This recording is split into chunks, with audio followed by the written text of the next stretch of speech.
Good morning, সবাইকে সুপ্রভাত জানাই। আজকে এই যে বসে আছি, এটা যে কি মানে আরাম, কতদিন পর একটু রিল্যাক্সে বসেছি, সাথে এক কাপ চা। তা কি করব, আজকে বৌমা, শনিবার রবিবার হলে বৌমার স্কুলে ছুটি থাকে, তো আমার হেল্পিং হ্যান্ড নেই বলেছি, বাড়ি গেছে।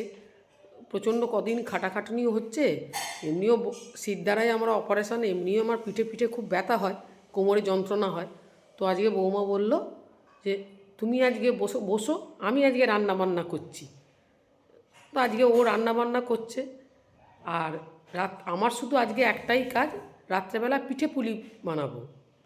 তো ও জোগাড় করে রেখেছে, তো রান্নার শেষে পরে ওইটা শুধু গড়বো, আর একটু দুধে জিনিসটা সেদ্ধ, সেটা আমি করব। কিন্তু কম বয়সী যারা, তাদের তো সময় কাটে, এপাশ ওপাশ যাওয়া আছে, কোথাও ঘুরতে যাওয়া আছে, ওদের সময় কাটে। আমাদের মতো যারা কি করি বলুন তো, ঘরে বসে বসে কি করব, এই সংসারের কাজ করতে করতেই অস্থির হয়ে যায়।